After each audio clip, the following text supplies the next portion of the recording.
राजस्थान की राजनीति में हाल ही में गहलोत के बयान से एक बार फिर से पायलट और गहलोत के बीच की बयानबाजी सभी के लिए चर्चाओं का विषय का केंद्र बनी। इस बीच सवाल ये उठने लगे कि भविष्य के नजरिए से बहुत सारे राजनीतिक विश्लेषक इस बात पर सहमति जता रहे हैं कि कहीं ना कहीं कांग्रेस आलाकमान सचिन पायलट को सीएम फेस के रूप में देख रहा है और राजस्थान के अंदर एक बड़ी संख्या भी सचिन पायलट को आगे नेतृत्व करता देखना चाहती है, क्योंकि इतने लंबे समय से जद्दोजहद कर रहे हैं, जो अपमान का घूंट पी रहे हैं, उसका इनाम तो मिलना चाहिए। लेकिन अगर भविष्य के नजरिए से देखें, पायलट को सीएम फेस के लिए आगे किया जाएगा तो क्या गहलोत इतनी आसानी से उन्हें आगे आने देंगे?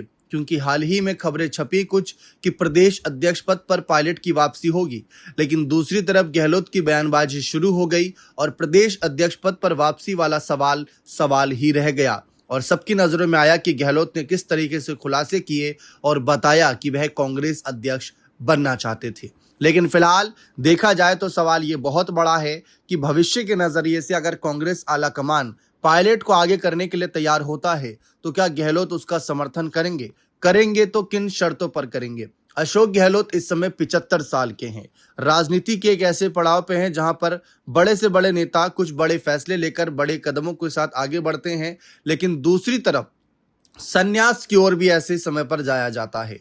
तो ऐसे में अशोक गहलोत ने अपने बेटे वैभव गहलोत को पहले ही आगे कर रखा है। अब क्या भविष्य के नजरिए से क्या वह अपने बेटे के लिए अगर पायलट सीएम फेस के लिए जाते हैं तो क्या वह अपने बेटे के लिए उप मुख्यमंत्री पद की डिमांड कर सकते हैं?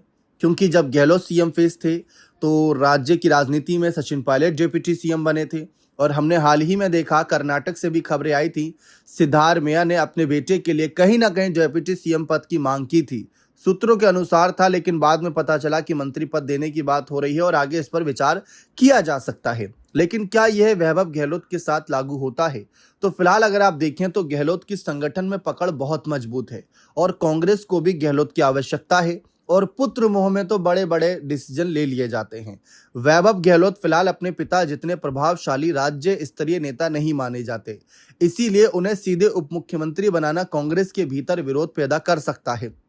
सचिन पायलट का समर्थन करने वाले नेता लंबे समय से उन्हें मुख्यमंत्री चेहरे के रूप में देख रहे हैं। ऐसे में यदि पायलट सीएम फेस हो तो उनके समर्थक जेपीटी सीएम पद पर किसी ऐसे नेता को देना चाहेंगे जिसका अपना जनाधार हो, जो वोट बैंक बढ़ाने में मदद करे। अब अगर हम वैभव गहलोत की बात करें तो 2019 लोकसभा चुनाव जोधपुर सीट से लड़े, गजेंद्र सिंह शेखावत से यहां पर करीब वो 2,70,000 वोटों के अंतर से हार गए।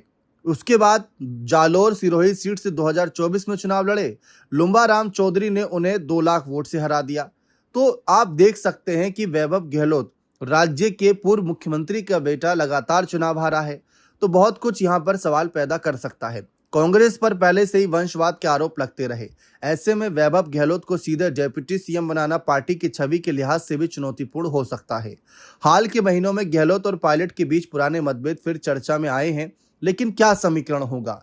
अगर भविष्य में पायलट को सीएम फेस के रूप में आगे किया जाएगा तो गहलोत का क्या डिसीजन रहेगा? क्या गहलोत आगे आने देंगे या अपने बेटे के लिए कोई बड़ी मांग करेंगे, या फिर गोविंद सिंह डोटासरा या टीकाराम जूली में से ही किसी एक को अपना समर्थन गहलोत देंगे? सोचने वाली बात है कि आगे क्या कांग्रेस आलाकमान फैसला लेगा राज्य की राजनीति में। बने रहें चैनल के साथ। बहुत बहुत शुक्रिया।